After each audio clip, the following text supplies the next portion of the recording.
welcome back to another episode of the Sad Dad Games podcast. This is, you're listening to an episode of Eric's Indie Corner, which is a time where I get to talk about some of my favorite indie games, and I get to talk about them with some of my friends. Joining me today, I'm Eric, and then joining me today is... I'm Shan. And Tucker. Shan and Tucker. All right. So Shan and Tucker know what we're talking about today. This is kind of a unique situation. Usually the game that we're talking about is a game that maybe I've played, just me, or someone else has played, and we talk about it together. But this is one that we have all three played, and I think that we've played together maybe even.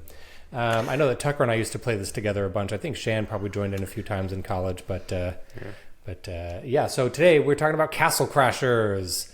I love me some Castle Crashers. It is a kind of an old school beat 'em up in the style of maybe like Golden Axe or some of the old school Ninja Turtles or X-Men beat 'em up games where it's kind of a side scroller and you're beating up a bunch of baddies. Developed by Behemoth, and it originally released. How do I know Behemoth? What else have if you done? just They shut made up Castle and- Crashers. If you would just shut up and let me talk, Shan, I was about to get to it. No, Tucker got it right. They made Castle It's because they Crashers. made Castle Crashers. There you go. So, anyways, developed by Behemoth, originally released in August 27th of 2008. So another oldie but a goodie. And in my notes here, the next section of things that I was going to talk about is called Other Notable Games from the Studio. So this is for Shan. Well, you didn't go fast enough. I didn't go fast enough. Sorry, I'll go. My faster brain this is time. always like, it's like really fast. It's really, yeah, I definitely got that from that. Anyways, so other notable games from the studio, before Castle Crashers, developed a game called Alien Hominid.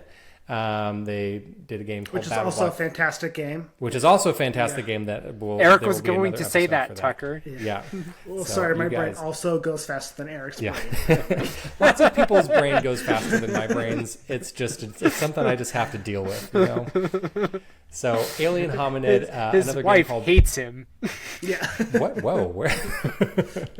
So Liz will actually do this funny thing where she'll have the first half of a conversation in her mind and then like say something to me where she'll be like, and then we can do da-da. And I'm like, what you have to... She'll like start in the middle of a conversation, but she's like, oh, sorry, I was just thinking about something. And then I started talking to you and I was like, well, you need to tell me the first half of it. She doesn't do it as much as she used to, but like for the first few years when we got married, she would all the time, she'd just like say a thing to me and I would just look at her like, I have no idea what you're talking about. So that is another example of someone else's brain just moving faster than my brain. It happens shockingly often. Yeah. So anyways, other notable games, Alien Hominid, Battle Block Theater, Pit People, and they recently released a new game called Behemoth, which is an endless runner where you play as a big fat chicken. And that's... haven't tried that one out yet, but seems like fun. So Feels like an autobiographical game for me. a little bit, yeah. So we're going to start at the top before we jump into the other categories is talk a little bit about the studio because the co-owners of the studio, Behemoth, Dan Paladin and Tom Fulp, were some of the... fun fact, Tom Fulp was the administrator and creator of the website Newgrounds. So that's pretty cool for those of you who remember like old school Flash games and stuff. Newgrounds was a place with like lots of video game animations and games and music, and it was a very like mid to late 2000s kind of a thing where if you were a nerd, you got on Newgrounds and you watched. They had kind of a definite vibe to their videos and things like that. So that's kind of how one of his big things is. Tom Fulp and Dan Paladin were in charge of Newgrounds, and Don't you wish you could have like been a creator when the internet first started? You could have been one of those like right? You could have been a millionaire just because nobody else had done anything yet. Now it's just social oversaturated media and and you've porn, and missed that's the it. boat of the internet. Missed You the are internet forever boat. poor. Yeah. So game misses the boat. I think that people like that where it's again like a lot of the people who are big now like on the internet like famous YouTubers and stuff like that, a lot of them started in places like Newgrounds, which is and Dan Paladin, Tom Fulp are people like that. They started that and they started making some games and a lot of them are really great, and talking about Castle Crashers today. So Castle Crashers, for those of you who don't know, I like to structure episodes talking a little bit about the story, then gameplay, and then visuals and sound. It's just a nice way for me to kind of break up categories and talk about the game. So story for Castle Crashers is my favorite kind of silly story in a video game is that it's very, very silly and very, very simple. So basically, you and ideally 4 of your friends, because this is a multiplayer game, it's a beat 'em up. I'm tapped out at 3. Yeah. Or 2. I guess I'm counting myself. So total of 4. Total of 4 people. So you and 3 of your friends. So it's like Shan can this, invite and all of maybe his if we friends. get Luke or Emily playing. Yeah. And that's it. So Shan's not a entire French's friend family. group could play a session of Castle Crashers. And still have room for one more. It's It's really hard to maintain friends Yeah. this old. It's a lot. listen, you only need a few good ones, right? And then after that, it's just a And then a coin couple toss. more to play Castle Crashers. And then a couple more if you need some extra for Castle Crashers or Smash Bros.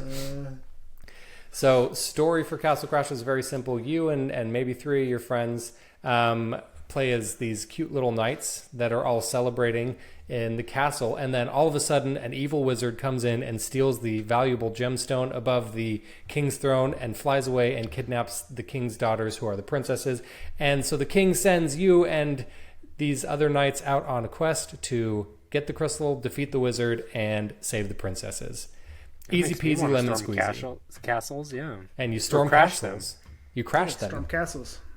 Yeah, crashing all the castles. Sorry, I have to say this. I thought storm castles because anecdotally, back in college when we were all living Any together, excuse. we had a landlord who was kind of awful and wouldn't take care. Naomi was the bomb because So she here's- was so hands off. I was going to say, here's the thing: is she was Take not. care of Whatever anything. you wanted. Yeah. So Naomi was a super cool person and kind of a bad landlord, Pretty sure she she was, was like, high really all chill, the time. but didn't really do much.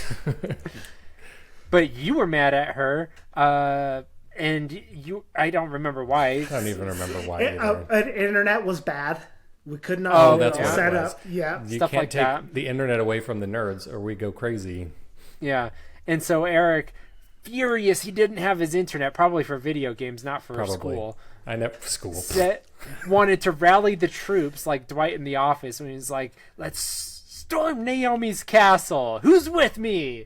And all of us just were aghast at what he had just said, wanting to storm her castle had certain sexual innuendo that Eric that we were meant. Yeah, he that's totally what meant I meant. it. We had seen him giving her eye. She's this 40-50-year-old lady. She is haggardly, but Also couldn't remember Shan's we name. can Is it Shan or is it Sean? So we had a roommate. For 4 years. We had for 4 years. We had a roommate named Sean as well, and if you put a gun to Naomi's head, she could not have told you if it was Shan or Sean or Sheen. Every single time we went into her office with Shan, she called him something different, and it was never stopped being funny.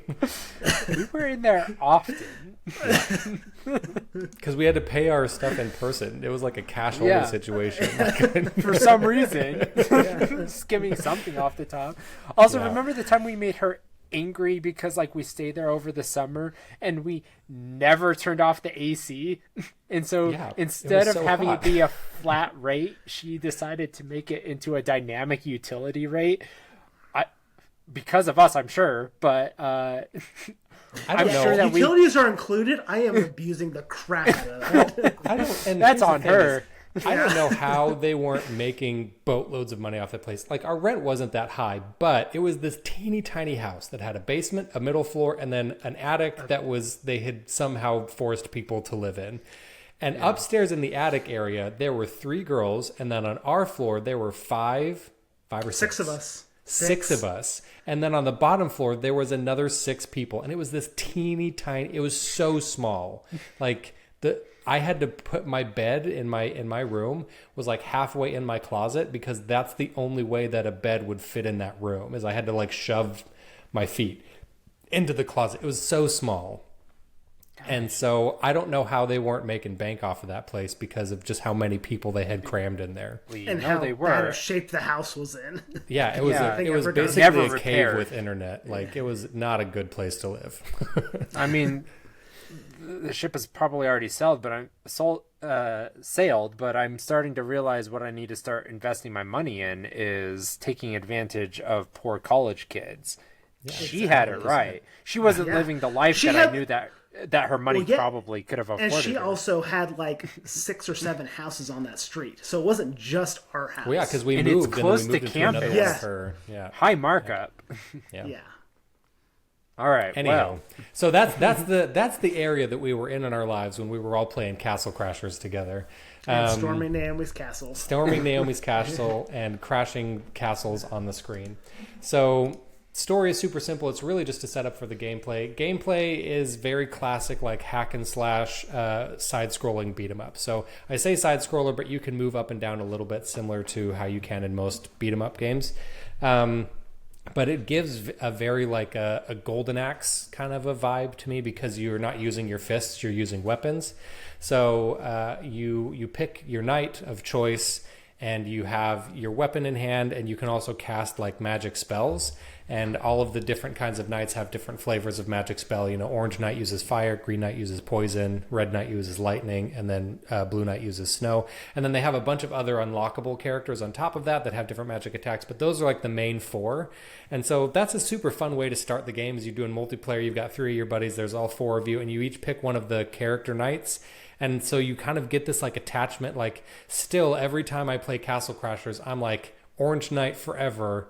Even though he's not like the best one, I love the Orange Knight. He's my favorite knight.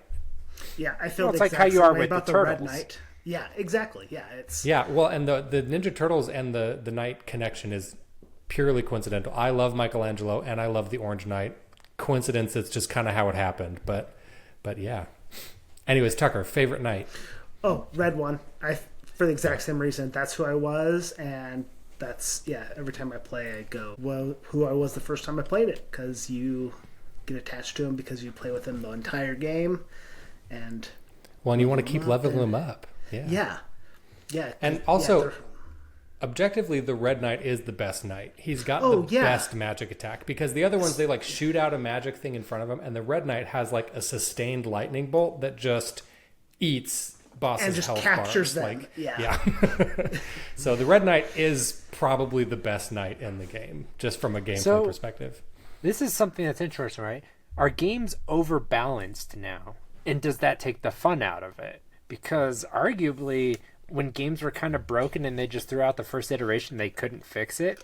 Did that make games better because you kind of had to deal with it and you had to fight for like whoever's best, and those with like domain knowledge of the game could get to that first? I don't know. There's just like a lot of like metagaming that's involved when things aren't balanced, that kind of makes it fun in its own way.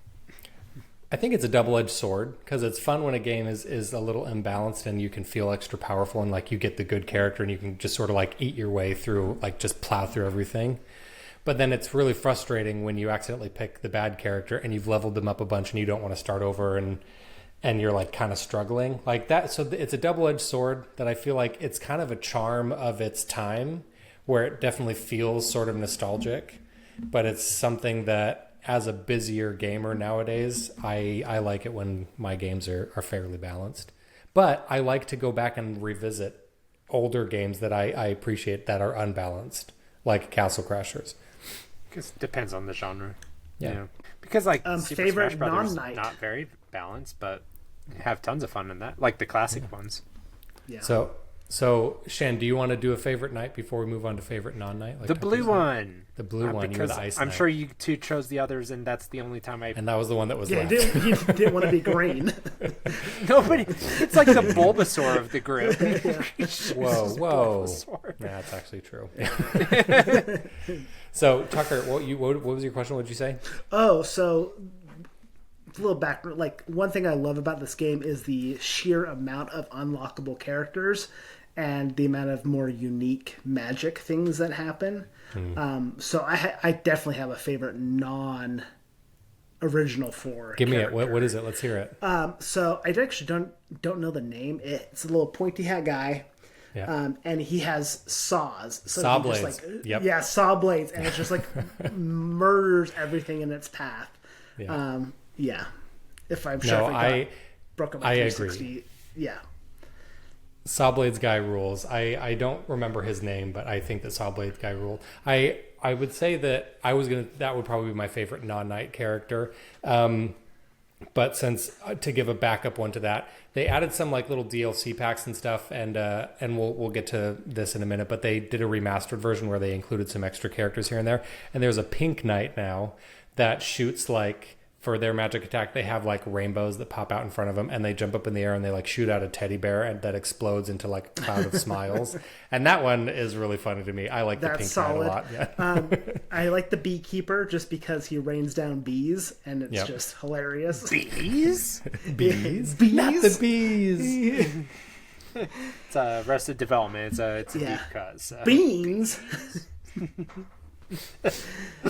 So, and that's another cool thing that Tucker touched on is when you beat the game with one character, it unlocks another character, and then you can beat the game with that new character that you unlocked, and it'll unlock even another character. And so I didn't count before we started the episode, but there's dozens of unlockable characters. And so, like most beat 'em ups, it's not super duper long, but you can really stretch that runtime and keep coming back and playing over and over again, unlocking new characters and doing it that way. So, really fun replay value. This is one that every time I get a new console, I buy Castle Crashers on it so that because I want to keep playing it. And I play it with my friends, I play it with my brothers, I play it online with people who are far away, I play it with my daughters. It's a good one to just like, it's one of my go-to multiplayer games because it's co-op and it's just a good time.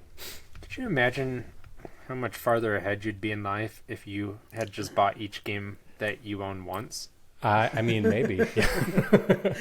How many times have you bought Resident Evil 4, Shan?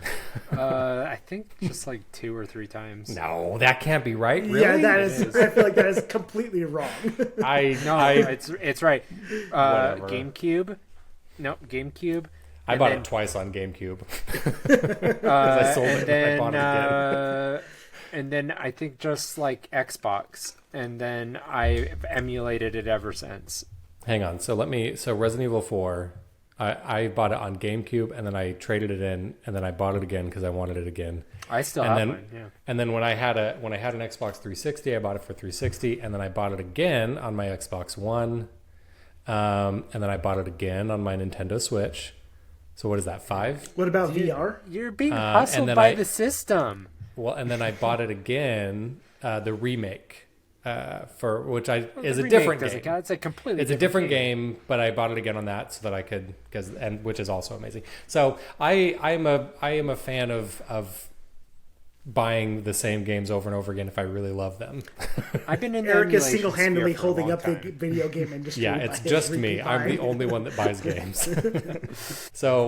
So Castle Crashers is another one of those games that I love to keep coming back to. Gameplay is super solid. You can do a lot of really fun things. You've got your sword and your magic attack, but you can also get, every time you level up, you can modify your stats. You can add points to strength and speed and your magic. And so there's a little bit of like really light RPG elements in there, but you get to choose the stats that you want to boost. And, when you reach certain thresholds, you might get a new magic attack or a stronger magic attack. And so there's lots of fun incentive to keep kind of grinding and playing through the game that way. You can also, there's little animal companions that you can have that will have different effects. Like some of them will attack enemies for you. Some of them might go find hidden items. Some of them will give you a stat boost.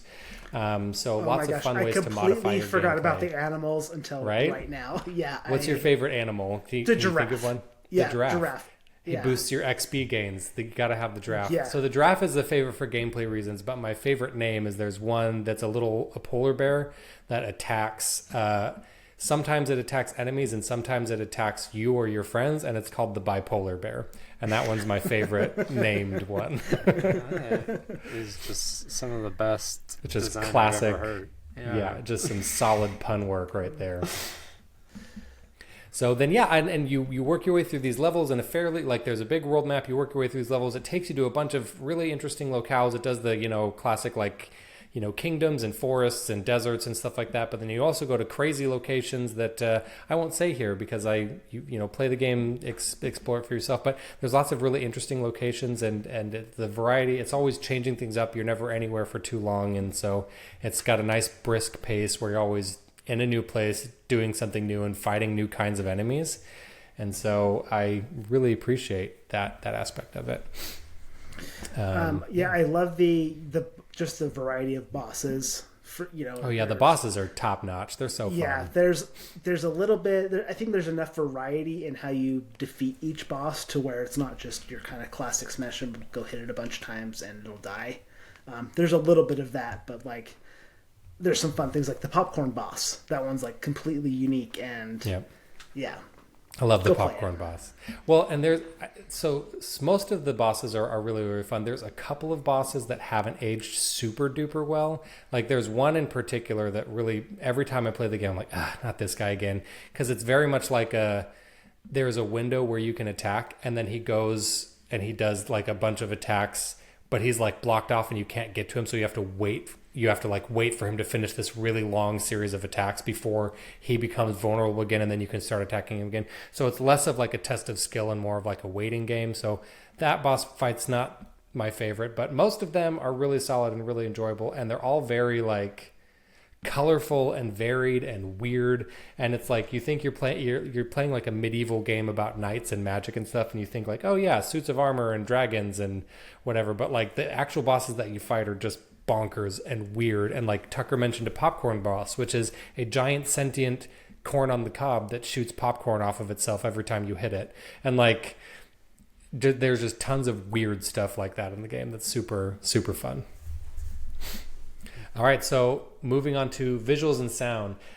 We touched on this a little bit earlier. We're talking about Newgrounds. So visuals are very much like hand-drawn early Flash animation kind of a vibe to them, where things are really cartoony, but they're also can be very violent, like lots of blood effects and things like that. But it's got this really kind of adorable, cutesy kind of a charm to it. And I think that the main artist, Dan Paladin, has a really unique, distinct art style that's super fun. These really big, blocky headed characters with little far like wide like little eyes that are very far apart, that just creates this really cute aesthetic that's very distinct and very much a style that is unique to him. And so I really like the art style in this game. It's simple but effective and really fun. Yeah, kind of feels remind me a lot of Funko Pops. Kind of like that, where it's just like this big head and that's half their body. Sorry, I interrupted you. No, it also feels like Meat Boy adjacent, like same era. Yes, it is, and I have to fact check my stuff on this, but I think that some of the people who worked on this game also worked on Meat Boy. I'm not 100% sure on that, gosh, that's amazing. I think that I had right there. Behemoth and Meat Boy are tangentially related in some way, so I didn't do my homework on that specific part of it. But so if I'm wrong about that, correct me in the comments. But I think that there is some overlap in developers or something, or maybe Behemoth helped collaborate with the devs on Meat Boy. But that's another great game that we'll cover on another episode. But yeah, it has a very Meat Boy vibe. The visual style is very similar to that. Are you looking it up, Shan? Well, I looked it up on ChatGPT, so it could be hallucinating, but I don't. It says shared characters. Super Meat Boy is featured in Castle Crashers as a character. I don't think Meat Boy's in Castle Crashers. Maybe the other way around. Maybe some of the Castle Crasher characters are in Super Meat Boy, but I'm pretty sure he's not in Castle Crashers. All right. There are some characters from their other community. games. Both Super Meat Boy and Castle Crashers emerged during the indie game boom. Okay, that's nothing. The developers... They are both video games. The Team Meat for Super Meat Boy and the Behemoth for Castle Crashers often supported and celebrated each other's work. That's nothing either. Okay, so maybe they're Newgrounds maybe they're roots. just good Both games have ties to Newgrounds. We found it. There it is. So they both have ties to Newgrounds. So maybe not overlapping Edmund developers. McMillan of Super Meat Boy and Tom Fulp of Castle Crashers, the Behemoth, were both prominent figures on Newgrounds. There it is. McMillan's early... Why didn't they start with this? Yeah. McMillan's early work, including Meat Boy, was initially a Flash game on... Oh, Flash! Oh, wow, we're getting there. Okay. The Behemoth, the team behind the Castle Crushers, also had roots on Newgrounds community where they released their first game, Alien Hominid. So, Newgrounds, that's what it's all about. There it is. That's the birthplace of all of this good stuff. So yeah, it's an art style very reminiscent of that. Super fun, cartoony, like I said. And then there's just, I like the mix of like silly cartoony visuals with shocking violence. Like every once in a while you'll decapitate an enemy and their head like pops off and blood spurts out. And it's not like grotesque or over the top, but it's like, oh, I wasn't expecting that. Like it reminds me if you had a piece of paper and you went with scissors, and it's like the same kind of like what that top piece of paper would do, like flies off and then floats down. Yeah. It's a very like, yeah, that's a good analogy, the little piece of paper floating down. But yeah, so lots of fun cartoons and lots of fun violence in the visual style there. And then audio is great. The particularly the attack sounds have life. Oh, Tucker looks like he wants to say something. Okay, audio is great. The way you said that, it has maybe one of the best soundtracks of any game. Okay, fine. Every track is a banger. Faster than No, you're right. I'm sorry. I didn't. Hang on. I didn't say the tone correctly. I'm gonna. The audio is amazing. Oh my gosh. Pitch perfect, Eric. Reaction. I didn't have the energy right the first time, but this time I did. And I was being facetious, but the audio really is incredible in this game. I want to speak to the sound effects a little bit, and then I'll let Tucker kind of go off on a rant about the soundtrack. I think the sound effects do a great job of being nice and crunchy, which is super important in a beat 'em up. You want your impacts to feel weighty and good, and the sound effects really support that. So the weapon sounds and the enemy sounds, it all works really well together to create a soundscape that makes you feel powerful and makes your impacts feel powerful, which is super important for a beat 'em up. And the soundtrack, the music, is also amazing, and Tucker's going to tell us how it's amazing. Hey Shan, who am I? The soundtrack's pretty good. Okay, whatever. That describes Eric to a low T. It was Eric. I was yeah. I have low self-esteem. Is that close? Almost there. It's basically the same thing. It's probably related. No, this soundtrack slaps so hard. I rarely listen to video game music. Like me too. When I'm doing stuff. But this is one I will throw on frequently because it's like this. It just gets you so amped. It's right up your alley too. It's like the exact. Yeah. It's like techno and like thumping bass. It's like exactly the kind of music you like to listen to. Exactly, it's fantastic.